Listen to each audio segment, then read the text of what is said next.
নারায়ণগঞ্জের বন্দরে চাঁদা না দেওয়ায় বাড়িঘরে হামলা চালিয়ে ভাঙচুর ও লুটপাট করার অভিযোগ পাওয়া গেছে।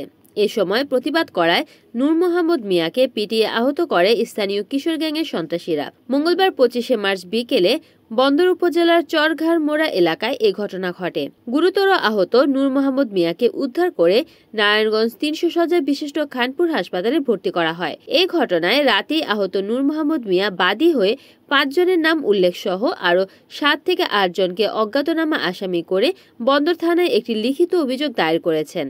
অভিযুক্তরা হলেন মদনগঞ্জ সোহেলবাড়ি এলাকার শিপলু, সীমান্ত পুনাইনগর এলাকার বাদশা মিয়ার ছেলে আরমান, টুটুল মিয়ার ছেলে ব্ল্যাক সাব্বির, চরঘাড়মোড়া এলাকার ইমরান সহ অজ্ঞাত আরও 7-8 জন। ভুক্তভোগী পরিবার জানান, এলাকার চিহ্নিত কিশোর গ্যাংয়ের সন্ত্রাসী শিপলু, সীমান্ত, আরমান, ব্ল্যাক সাব্বির ও ইমরানের নেতৃত্বে 7-8 জনের একদল সন্ত্রাসী বিগত 15 দিন পূর্বে আমাদের রেদওয়ান হোশিয়ারি ব্যবসা প্রতিষ্ঠান থেকে 3 লাখ টাকা চাঁদা দাবি করে আসছে। মঙ্গলবার 25শে মার্চ দুপুরে পুনরায় উল্লেখিত কিশোর গ্যাংয়ের সন্ত্রাসীরা হোশিয়ারিতে এসে চাঁদা দাবি করে।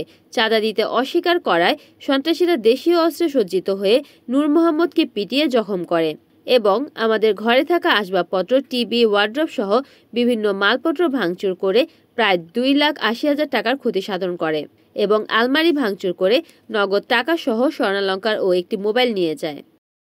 আমি রিদওয়ান প্রতিষ্ঠানের ফ্যাশন প্রতিষ্ঠানের মালিক বলতাছি। তো আমার কিছুদিন আগে আমার বাসার মধ্যে কিছু কিশোর গ্যাং তো ওরা আইসা কিছু টাকা চাঁদা দাবি করছিল আমার প্রতিষ্ঠানের উদ্দেশ্যে আর কি। আমার ছোট একটা প্রতিষ্ঠান আছে, ব্যবসা আছে, এই হুঁশিয়ারি ব্যবসা। তো কিছু টাকা অলরেডি আমরা দিছি। তো এখন আবার ঈদ উপলক্ষে আবার এই ডিস্টার্ব করতেছে, যেটা আমি বাসায় ছিলাম না, এটা আমার বাপের বাড়ি, আমার আব্বুরা ডিস্টার্ব করতেছে। পরে এক পর্যায়ে এর সাথে একটু হাতাহাতি হয়েছে। হাতাহাতি হ্যাঁ, আমার প্রতিষ্ঠানটা এখানে এই বাসার মধ্যেই প্রায় 15 জন কাজ করে।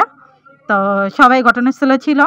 তো ঘটনাস্থলে পরে ওরা আইসা পরে আমার আব্বুর সাথে এক পর্যায়ে হাতাহাতি করে, পরে ওর গ্রুপ টুরুপ নিয়ে আইসা বাড়িঘরও ভাঙচুর করে। তা আমি ঘটনা শুনি না, পরে আমি মাহমুদনগর আমার বাসা থেকে চলে আসি। আইসা ঘটনাস্থলে দেখলাম যে আর আমার আব্বু এখন হসপিটাল আছে, খানপুর হসপিটাল আছে। আমরা থানায় এটা অভিযোগ জানানো হয়েছে। তো আমরা এখন এটার সূক্ষ্ম বিচার চাই। কিছুদিন যাবৎ আইসা এরকম করলো, আবার এরকম করলো, আমাদের জানেন নিরাপত্তা কি? এটা একটা কিশোর গ্যাং।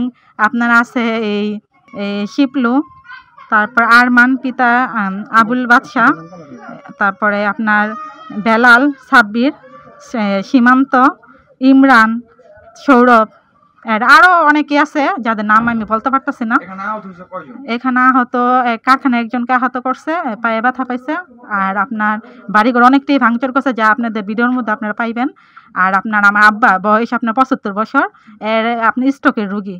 বর্তমানে ট্রিটমেন্ট আছে, রক্ত বরঞ্চ আমরা ঈদ প্রথম রোজায় 2 ব্যাগ রক্ত দিয়েছি, আবার সামনে ঈদের পর আরেক ব্যাগ রক্ত দিব।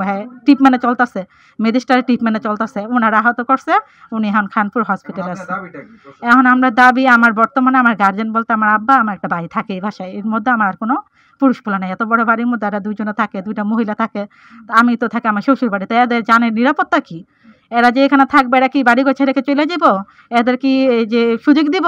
এদের কি প্রশ্রয় দিব? আমরা কি কোনো বিচার পাবো না? সূক্ষ্ম বিচার পাবো না? এর জন্য আমরা প্রতিবাদ করতেছি যে আমরা কি করলে ভালো, কি করবো, আমরা কার কাছে যাবো?